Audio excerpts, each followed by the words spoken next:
추워졌죠? 안 추워요?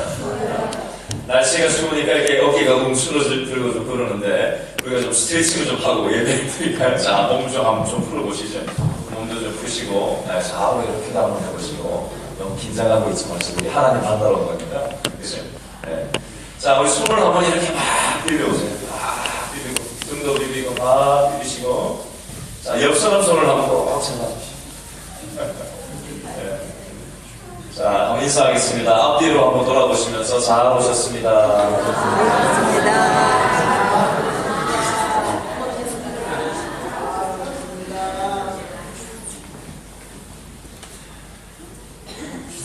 이틀 전에 미국 45대 대통령 도널드 트럼프 취임식이 1월 20일 워싱턴 DC 연방의회 의사당에서 열렸습니다.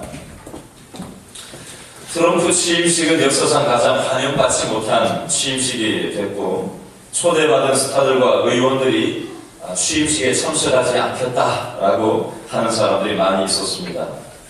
전 세계적으로 트럼프의 취임을 반대하는 시위가 일어났고 앞으로 또 전 세계적으로 반대 시위가 일어날 예정에 있다고 합니다. 지지율도 아주 최악이라고 하는 통계가 지금 나오고 있습니다.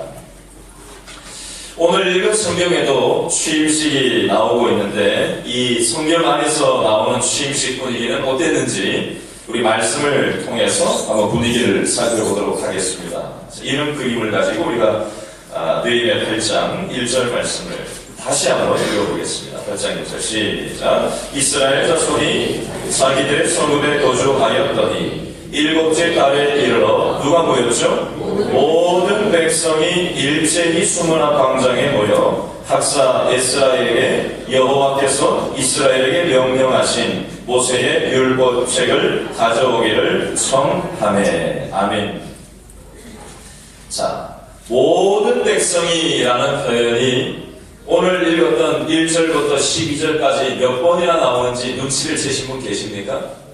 굉장히 많이 나오는데요. 1절, 3절, 5절 2번, 6절, 9절 2번, 11절, 12절 12절 중에 10번이나 모든 백성이라는 표현이 계속해서 반복적으로 강조되면서 나오고 있습니다. 이 모든 백성이라는 표현이 왜 12절 중에 10번이나 반복하고 있을까요? 한마디로 얘기하면 모든 백성들이 다 찬성하고 다 동의하고 있다는 것을 강조하는 그런 의미가 되겠습니다. 도널드 트럼프 이 대통령의 취임식은 50% 지지도 받지 못했다고 합니다. 그러나 예루살렘 성벽 공사를 느헤미야 1장부터 7장까지 마치고 나서 오늘 이 8장으로 접어들면서 이 많은 백성들이 다 같이 모여가지고 하나님께서 도와주셔서 이 예루살렘 성벽 공사가 될 수 있었다고 다 같이 이구동성으로 얘기하면서 이것을 함께 기뻐하며 하나님 앞에 예배로 모이고 있는 그런 분위기가 되겠습니다.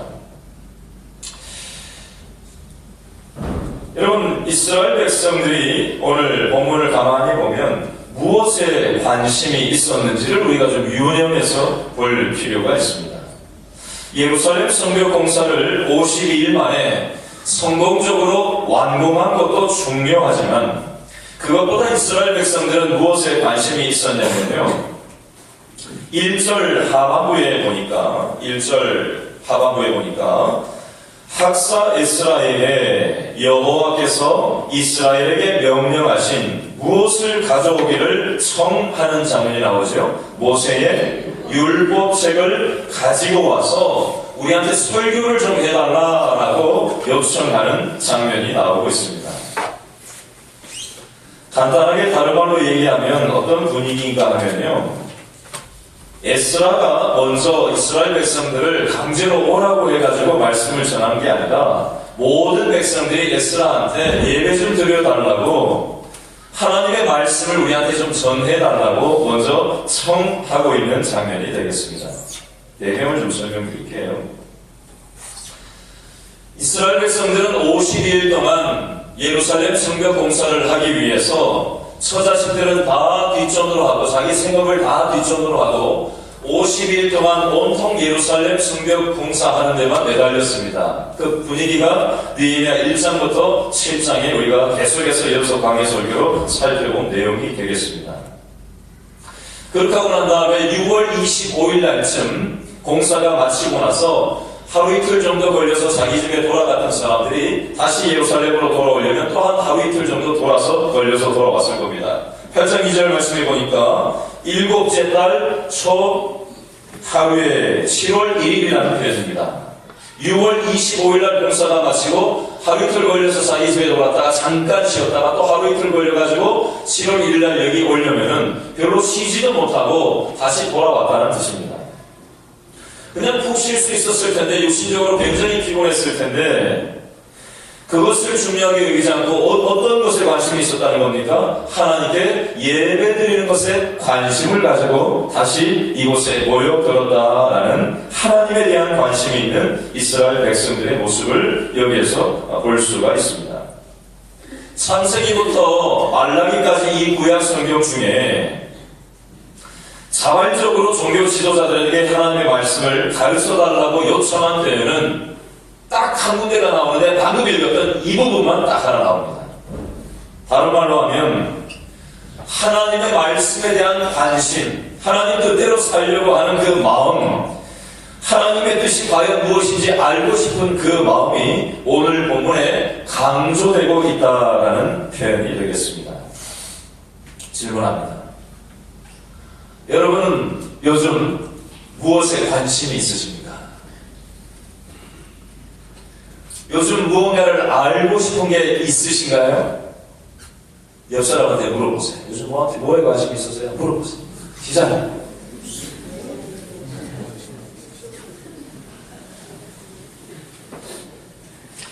여러분, 여러분이 요즘 관심을 갖는 바로 그것이 여러분이 우상으로 섬기는 것일 확률이 높습니다. 여러분, 우상이라는 것은요, 꼭 어떤 형상을 가리키지 않습니다. 내가 편안하게 살려고 하는 욕구도 편안함의 우상이 될 수도 있습니다. 내가 무엇을 통해서 인정받고자 하는 욕망이 나의 관심사라면 그것도 인정받고자 하는 우상이 될 수도 있습니다. 내가 무언가를 성취하려고 하고 내가 무언가를 이루려고 하는 그 열심이 어떤 면에서 우상일 수 있을 수 있다는 거 여러분 한 번쯤 생각하시는 이 시간이 되었으면 좋겠습니다. 이스라엘 백성들은 52일 만에 엄청난 이 공사를 완성하고 난 다음에 물리적인 성벽 공사를 완성한 것이 굉장히 자부심이 있고 그것에 초점을 맞추기 쉬웠지만 그런 것이 중요한 것이 아니라 영적으로 믿음으로 내가 하나님 앞에 예배를 바로 세우는 것이 중요하다는 걸 알고 육신적으로 많이도 피곤했지만 오늘같이 날씨가 많이도 추운 날씨고 눈도 많이 오고 길도 좋지 않고 이제 명절을 앞두고 있어서 여러가지 가족사라든가 여러가지 행사가 만날 사람들도 많이 있지만 그럼에도 불구하고 내가 예배를 놓치지 않겠다라는 이 마음을 가지고 이 9시 예배에 참여한 저와 여러분들의 마음의 중심을 그 관심을 우선순위를 하나님께서는 소중하게 보시는 줄로 믿습니다. 그런 의미에서 우리 옆 사람에게 다시 한번 인사하겠습니다. 하나님이 옆 사람 똑바로 쳐다보시고 하나님이 당신의 우선순위가 될 수 있기를 바랍니다. 아멘. 2절 말씀 다 같이 한번 읽어볼까요? 2절 시작. 일곱째 달 초하루에 제사장 에스라가 율법책을 가지고 회중 앞 곧 남자나 여자나 알아들을 만한 모든 사람 앞에 이르러 3절도 읽어볼까요? 시작. 수문학 광장에서 새벽부터 정오까지 남자나 여자나 알아들을 만한 모든 사람 앞에서 읽음에 묵백성, 다른 말로 모든 백성이 그 율법책에 귀를 기울이고 있습니다. 여러분 2절과 3절에 반복적으로 나오는 문장이 하나 있어요. 2절과 3절 뭐가 반복적으로 나오지요? 남자나 여자나 알아들을 만한 모든 사람이라는 표현이 나옵니다. 여러분 그 당시 이스라엘 백성들의 영적인 상태, 이스라엘 백성들의 관심, 우선순위는 어디에 있었을까요? 예루살렘 성벽이 지어지기 전에 이스라엘 백성들은 과연 어떻게 살고 있었을까요? 에스라서 9장 말씀이 그 배경이 되는데요. 찾아보지는 않고 제가 간단히 설명만 드리겠습니다. 바벨론에 의해서 나라가 망하고 포로로 바벨론에 붙들려간 이 이스라엘의 후세대들은 70년 동안 그곳에서 노예로 살다가 이제 시절이 바뀌고 페르시아가 세계 패권을 장악하고 세계 각국에서 포로로 잡아온 사람들을 자기 고국으로 돌아가도록 정책을 펼쳐서 에스라에 의해서 수르바벨에 의해서 자기 고향 땅으로 이미 돌아왔었습니다.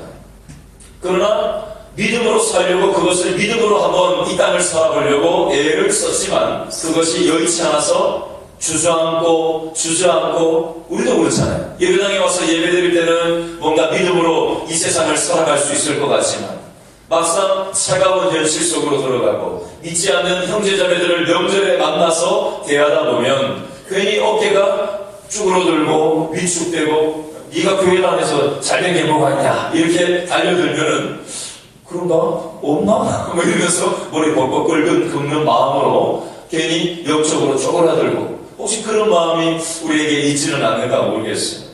당시 이스라엘 백성들의 상황이 영적으로 어두웠고 위축된 삶을 살아가고 있었고 에스라서 9장 1절 말씀해 보니까 예수 믿는 사람들이 우상을 섬기고 있었고 그리고 민족의 지도층 인사들까지도 이방 여인들을 아내로 맞아들여서 하나님 앞에 죄를 지을 만큼 아주 타락한 그런 이스라엘 백성들의 모습이 표현되어져 있습니다. 그래서 이 예수 잘 믿는 이 민족의 지도자들이 이렇게 표현한 것이 에스라서 9장의 뒤에 나와요. 그 표현을 이렇게 하고 있더라고요. 기가 막히고 부끄럽고 낯뜨거울 만큼 그 당시 이스라엘 백성들의 신앙생활은 엉망진창이었습니다. 저와 여러분의 요즘 신앙의 모습은 어떤지 한번 돌아봤으면 좋겠습니다.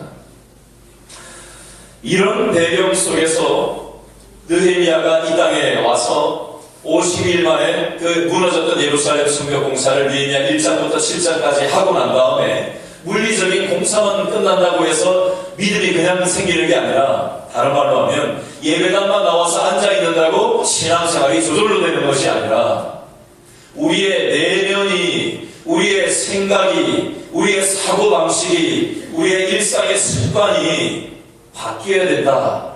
그것은 무엇으로 바뀔 수 있냐? 예배당 나와서 앉아있는다고 바뀌는 것이 아니라 말씀이 그 속에 들어가야 우리의 내면이 바뀔 수 있다라고 이스라엘 백성들을 향해서 에스라가 말씀을 선포하고 있는 것입니다. 우리 3절 말씀을 이런 그림을 가지고 다시 한번 읽어보게 되는데요. 3절 말씀 다시 한번 읽어볼까요? 시작. 수문앞 광장에서 언제부터 언제까지요? 새벽부터 저녁까지 남자나 여자나 알아들을 만한 모든 사람 앞에서 읽음에 모든 문백성이 그 율법책에 어떻게 하고 있습니까? 귀를 기울여서 듣고 있는데 언제부터 언제까지요? 새벽부터 저녁까지 한 6시간 정도, 최소 6시간 정도 설교를 듣고 있습니다. 귀를 기울여서. 여러분, 우리 길신교회는 설교 시간이 몇 분이나 되는지 여러분 점검해 보셨습니까? 우리 김동환 목사님 설교 시간은 대체로 한 25분에서 한 30분 정도 하셨는데 저는 요즘 몇 분 정도 설교하는지 여러분 체크해 보셨어요? 홈페이지에 들어가 보니까 한 짧게는 성탄절 예배 때는 제가 그때 특별 바쁘게 해가지고 한 20몇 분을 했고 대체로 보니까 한 최소 30분에서 한 40분 가까이 제가 설교를 하고 있는 것 같아요. 예. 굉장히 길죠? 과거보다. 근데 에스라의 설교는 몇 시간 했다고요? 한 6시간 정도를 했는데 그 시간 동안 이 모든 백성들이 어떻게 설교를 들었다고 되어 있습니까? 귀를 기울여서 설교를 계속해서 듣고 있더라는 겁니다. 힘들지도 않아요. 전하는 사람들도 힘들고 듣는 사람들도 얼마나 힘들었겠어요. 근데 귀를 기울였다라는 이 표현은 이스라엘 백성들의 마음속에 내가 더 이상은 세상과 타협하지 않고 하나님의 뜻이 무엇인지를 잘 말씀을 통해서 분별을 하고 그 뜻대로 어떻게든지 이 험한 세상을 믿음으로 승리하면서 살아야 되겠다라는 그 믿음의 마음이 있었기 때문에 이스라엘 백성들이 이 장시간의 설교를 듣고도 귀를 기울여서 듣고 있다라는 표현을 여기서 지금 하고 있습니다. 더 이상 우상 숭배하지 않고 더 이상 세상과 타협하지 않는 그런 삶을 살아야 되겠다. 더 이상 이런 삶을 살아서는 안 되겠다라는 내적인 각성이 이스라엘 백성들의 마음속에 있었다라는 것을 여기서 강조하고 있고 그것이 바로 이스라엘 백성들의 관심이었다라고 표현을 하고 있습니다. 자, 계속해서 우리 4절 말씀을 다 같이 읽어봅니다. 4절 다 시작. 그때에 학사 에스라가 특별히 지은 나무 강단에 서고 그의 곁 오른쪽에 선 자는 6명인데요. 마띠야, 스마, 아나야, 우리야, 힐기야, 마세야. 왼쪽에 7명이 서 있었는데요. 부다야, 미사엘, 말기야, 하숨, 하스바타나, 스가야, 무술람. 설교를 누가 했죠? 나무 강단에서 에스라가 하는데 오른쪽에 몇 명이요? 6명.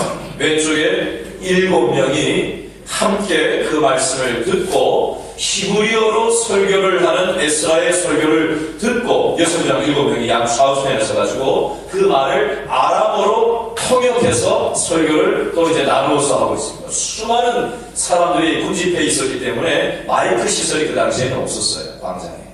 그래서 에스라의 소리가 전달이 되지도 않았고 소리가 작아서 또 워낙 많은 사람들이 많이 모여있었기 때문에 전 민족이 다 모였기 때문에 그리고 언어 자체가 그 당시에 아람어를 모든 사람들은 아람어밖에 안 썼는데 이 말씀은 히브리어로 기록이 되어 있었고 에스라는 히브리어로 했기 때문에 들려도 이게 무슨 말인지 못 알아듣는 거예요. 그래서 6명, 7명이 좌우측에 서가지고 아마 뭐 그 안에 들어가서 이 말씀을 전하는지는 구체적으로 표현이 되지 않지만 일단은 히브리어를 아람어로 통역을 했고 그것을 알아듣기 쉽도록 눈높이에 맞게 전달을 한 것으로 보여집니다. 한마디로 얘기하면 에스라 혼자 한 게 아니라 13명이 함께 힘을 합쳐가지고 동역 사역을 했다는 것을 얘기하고 하는 거예요. 자, 적용해서 한번 얘기해 볼까요? 여러분, 제가 개신교회 담임 목사로 이제 와가지고 지금 나름 열심히 하고 있는데 지난주에도 말씀드렸지만 담임 목사 혼자 열심히 한다고 됩니까? 안 됩니까? 성도들도 함께 해야 되는 줄로 믿습니다. 이틀 전에 눈이 많이 왔는데 새벽 예배 마치고 제가 기도하고 내려가 보니까 우리 성도분들이 밑에 있는 눈을 벌써 다 치우고 깨끗하게 새벽에 다 우리 성도들이 나가서 깨끗하게 치우고 났더라고요. 어제 보니까 4시, 오후 4시에 보니까 성가대가 또 연습한다고 모여가지고 연습하는 팀도 있고요. 또 지난 월요일날, 화요일날은 직장 마치고 또 유초등부 또 우리 부장집사님 또 교역자, 우리 교사들이 또 함께 세미나를 직장 다니다 말고 저녁 늦게 피곤한데도 그 지친 몸을 이끌고 어떻게든지 주일학교 아이들을 믿음 안에서 건강하게 세우기 위해서 또 밤늦게까지 밤 10시까지 세미나에 월요일, 화요일 또 참석했다라는 얘기를 제가 또 들었어요.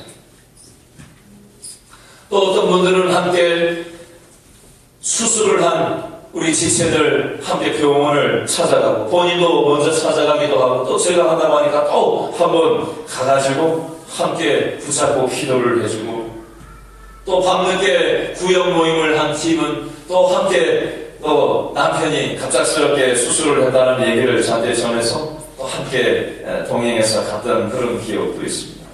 뭐 이거 말고도 우리 교회 안에서 여러 가지 많은 일들이 지난 한 주간 이런저런 일들이 이루어졌었어요. 중환자실도 다 갔다 오고 여러분들이 많은 일들을 함께 교회, 지체된 교회를 세우기 위해서 애를 많이 썼어요. 여러분, 우리 길신교회는 한 몸의 지체들인 줄로 믿습니다. 한번 따라합니다. 우리는 한 지체입니다. 길신교회라는 한 몸의 지체들입니다.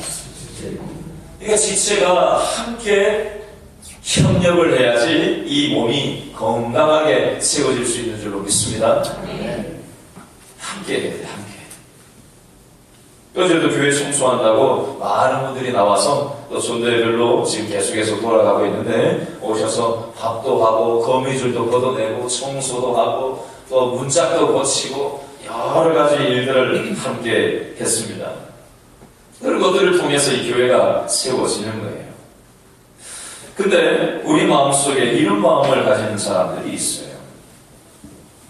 나 혼자 뭔가를 다 할 수 있을 것이라고 생각하는 교만한 마음을 가진 사람이 있을 수 있습니다. 그리고 나는 그냥 내 앞가림은 내가 스스로 하면 되지, 다른 사람은 나와 관련 없다라는 듯이 옆에 있는 성도를 지체를 분리해서 떼내서 생각하는 소극적인 마음을 가지는 자세는 하나님이 기뻐하시는 마음 자세가 아닙니다. 하나님께서는 우리를 한 몸의 지체로 다 모든 성도 구성원들이 필요하지 않은 사람이 아무도 없어요. 그래서 서로 노력하고 서로 존중하고 서로 협력할 때에 우리 몸된 길신교회가 건강하게 세워지는 줄로 믿으시기 바랍니다. 자, 5절 말씀을 우리 계속해서 한번 더 읽어볼까요? 5절 말씀. 시작. 에스라가 모든 백성 위에 서서 그들 목전에 책을 펴니 책을 펼 때에 모든 백성이 어떻게 하고 있습니까? 일어서랴. 여러분 다 구천치만 제가 하나하나 더 해보세요. 여러분 제자리에서 한번 일어나보세요. 자, 5절 말씀을만 한번 우리 한번 해볼까요? 5절 말씀을 읽는데 우리 일어서서 5절 말씀을 한번 읽어보겠습니다. 시작. 에스라가 모든 백성 위에 서서 그들 목전에 책을 펴니 책을 펼 때에 모든 백성이 어떻게 했어요? 일어나서 성경을 읽고 있습니다. 여러분 새벽부터 정오까지 이스라엘 백성들은 퍼즐로 앉아서 말씀을 들었을까요? 그 수시간 동안 일어서서 하나님의 말씀을 들었다는 겁니다. 이건 무슨 태도죠? 하나님의 말씀에 대해서 어떤 자세예요? 겸손한 자세. 하나님의 말씀 앞에서 겸손한 태도를 얘기하는 겁니다. 이제 앉으세요. 오늘 새벽 예배를 제가 드리고 저는 새벽 예배 때 기도할 때 뺑뺑뺑뺑 돌아다니면서 기도해요. 사방을 돌아다니면서 기도해요. 손을 들고 또 기도하고 오늘도 지금 여러분들 일부 예배 때 앉을 여러분들을 생각하면서 축복 기도를 하고 또 이 한 자리 쭉 보면서 기도하고 찬양대 지휘자 반주 위해서 기도하고 봉사자들 위해서 기도하고 하나하나씩 보면서 여기 다 돌아다니면서 꼭까지 짚으면서 돌아다니면서 기도를 해요. 근데 오늘 가만히 보니까 그러면서 눈을 감고도 기도하고 뜨고도 기도하고 이런저런 모양으로 기도하다 보니까 어떤 분이 서가지고 기도를 하는 분을 제가 봤어요. 서가지고. 오늘 그분이 여기 앉아있네요. 지금 보니까. 서가지고 기도하는 모습을 잠시지만 서가지고 기도하는 모습을 제가 딱 놓치지 않고 잠깐 봤어요. 제가 어떤 마음을 느꼈을까요? 저 잠깐이지만 서서 기도하는 저 중심에 어떤 마음이 있더라는 거예요? 하나님을 존중하는 것. 하나님을 높이는 그 중심의 태도가 있더라는 것입니다. 여러분 하나님 앞에 일어서서 하나님 앞에 내 인생이 서 있다는 것을 인정하는 마음을 하나님은 기뻐 받으시는 줄로 믿습니다. 새벽 예배 때마다 우리 금요 심야 기도회 때마다 손을 들고 제가 주의 한 분을 치고 기도하자고 합니다. 손을 왜 들자고 하냐고요? 하나님께 항복하는 태도입니다. 하나님께 항복하는 거예요. 내 인생의 주인이 내가 아닙니다. 하나님입니다. 하나님 앞에 손을 들고 하나님 앞에 서서 하나님 앞에 겸손한 태도를 취하는 사람을 하나님께서는 기뻐하시는 줄로 믿으시기 바랍니다. 여러분, 에스라가 지금 백성들 앞에서 하나님의 율법을 펼칠 때마다 이런 하나님을 사랑하는 마음, 하나님에 대한 관심과 열정과 겸손의 태도를 이스라엘 백성들이 표현을 했다면 우리도 우리의 삶의 자리에서 하나님 앞에 겸손한 자세를 가지고 예배하는 예배자들 될 수 있기를 바랍니다. 하나님 앞에서 우리를 겸손히 낮춘다면 하나님께서는 우리를 높여주실 줄로 믿으시기 바랍니다. 우리 6절 말씀 다 같이 한번 읽어볼까요? 6절 시작. 에스라가 위대하신 하나님 여호와를 송축하며 모든 백성이 어떻게 하죠? 손을 들고 두 번째로 아멘 아멘 하고 응답하고 세 번째 몸을 굽혀 얼굴을 땅에 대고 여호와께 경배하는 모습을 볼 수가 있습니다. 이 이스라엘 백성들이 하나님께 예배드리는데 짝다리 짚고 앉아가지고 삐딱하게 앉아가지고 낙서하면서 핸드폰 해가면서 졸아가면서 먹어가면서 요즘은 예배드릴 때 보면은 참 가지가지입니다.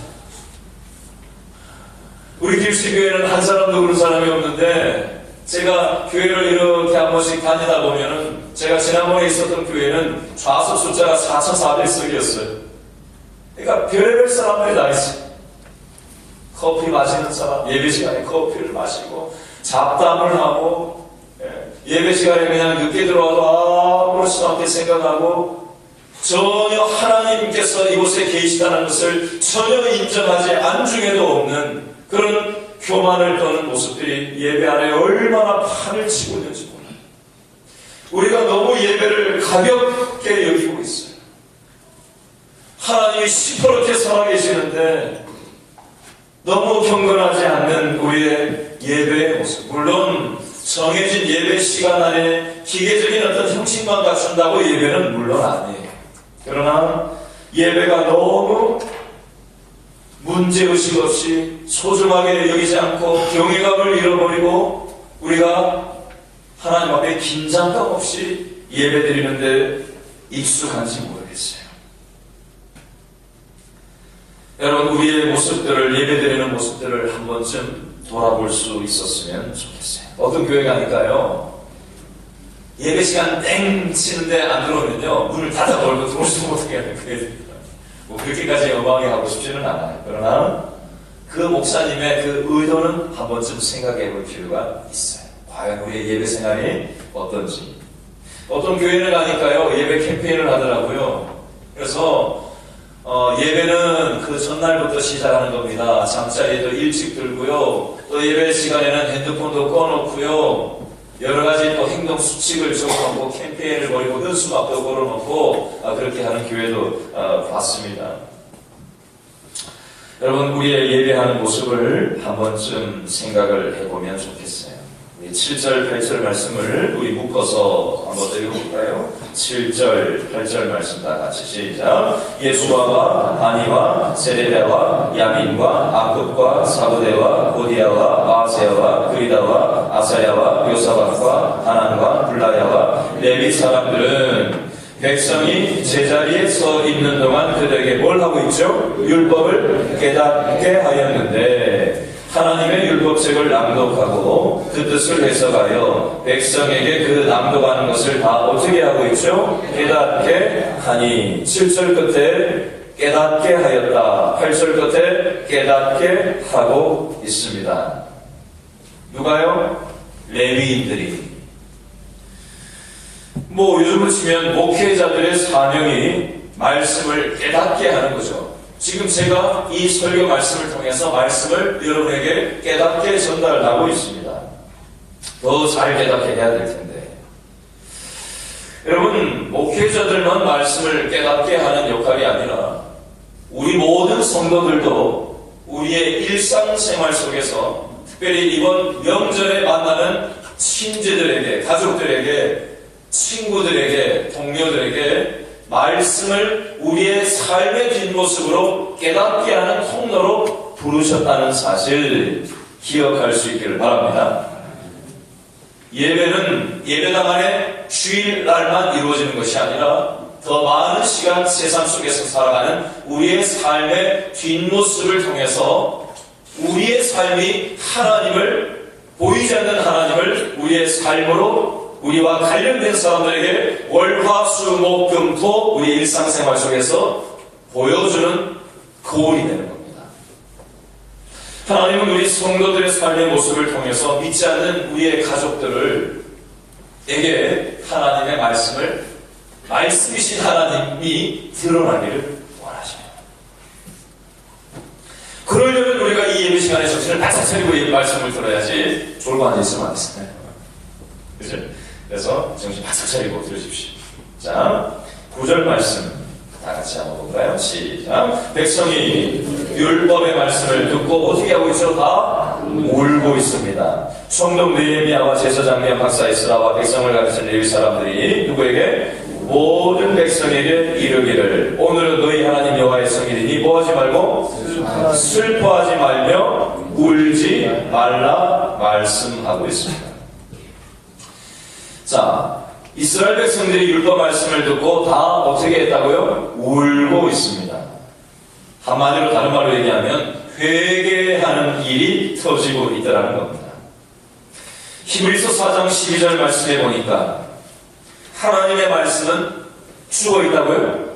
살았고 운동력이 없다고요? 운동력이 있어. 좌우에 날선 어떤 칼보다도 예리하여 혼과 영과 관절과 골수를 찔러 쪼개기까지 하며 또 마음의 생각과 뜻을 감찰한다라는 표현이 있습니다.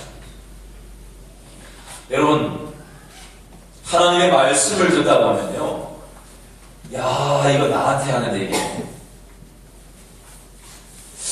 내가 지난주에 이렇게 살았는데 하나님이 오늘 그때 이렇게 살았어야 된다고 주시는 말씀이네.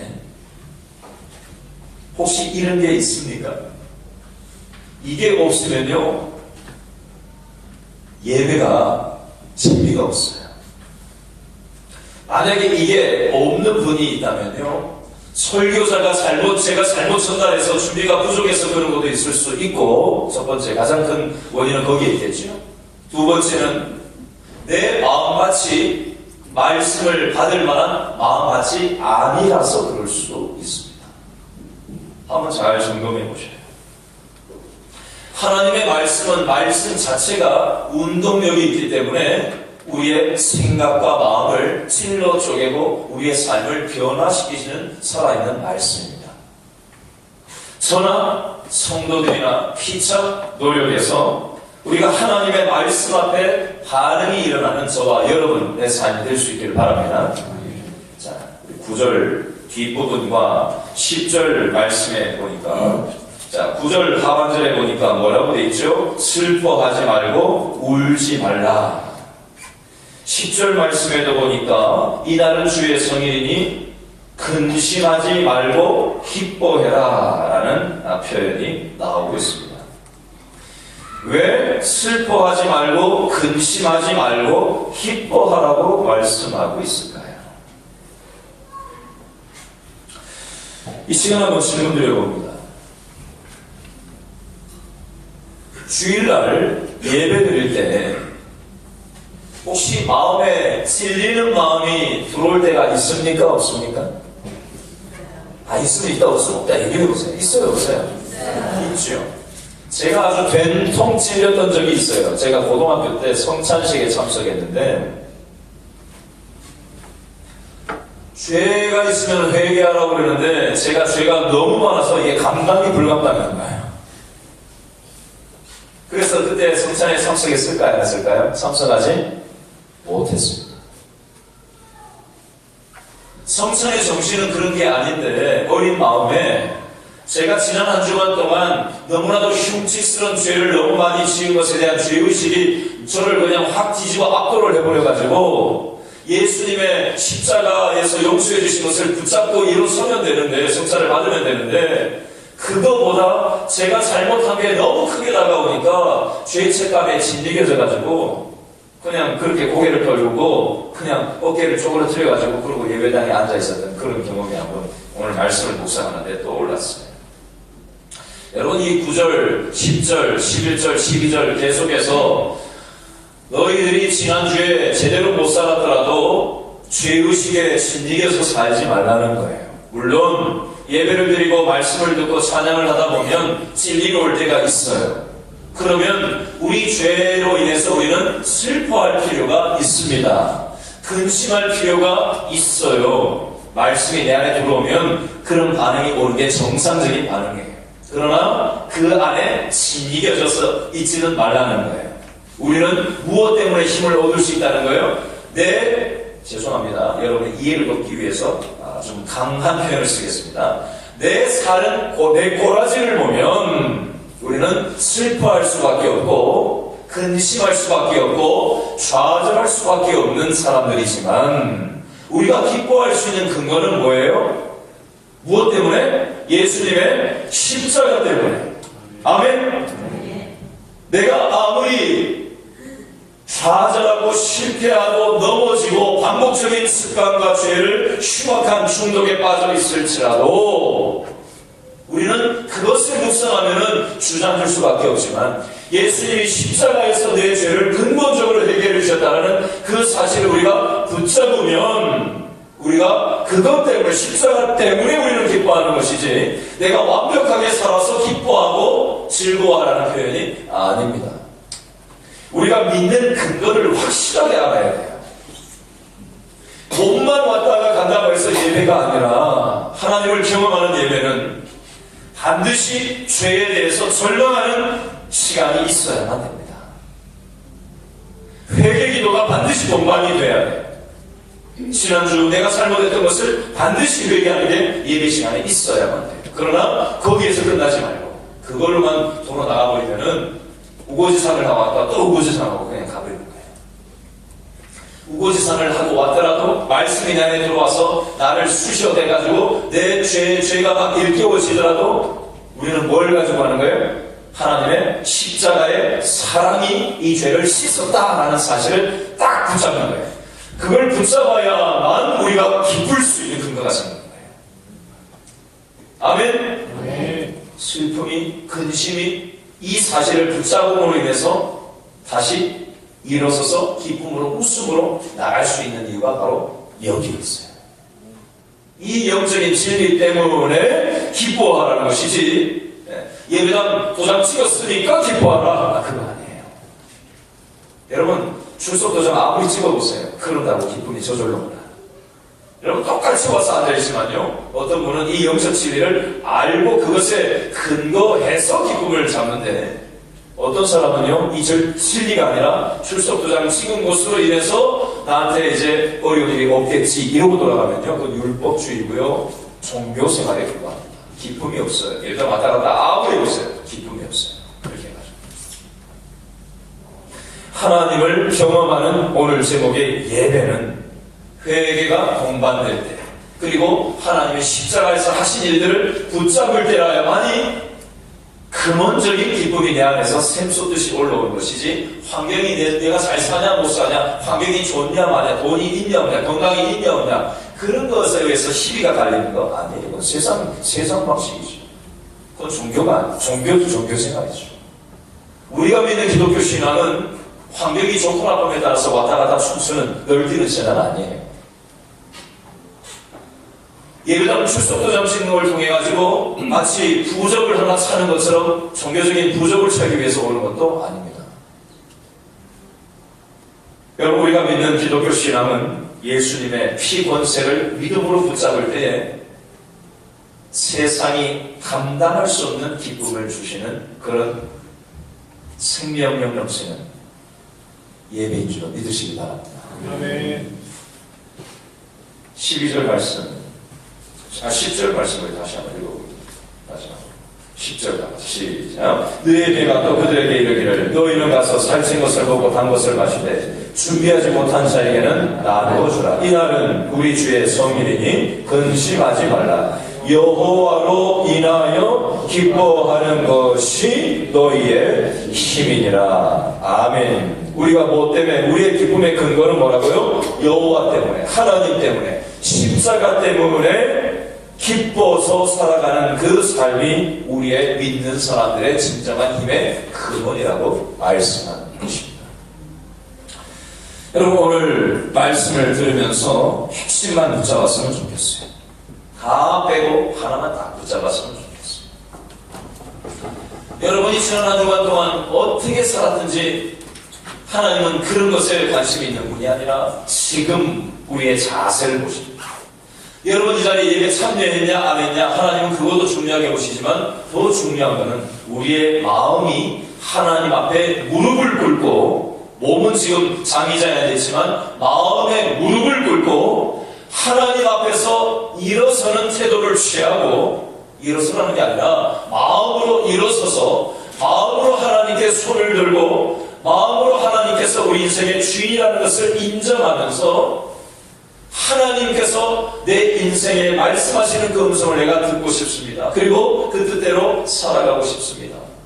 그리고 내가 잘못된 삶을 돌이키고 회개하고 하나님의 십자가 권세를 붙잡고 그것에 근거하여서 이 땅을 살아가기를 원합니다. 이 태도를 보이는 사람을 하나님께서는 찾고 계신 줄 믿습니다. 이게 있어야 하나님을 경험하는 예배를 드리고 나가시는 게 됩니다. 이 시간에 오늘 말씀의 원리를 붙잡고 우리 다 같이 한번 기도했습니다.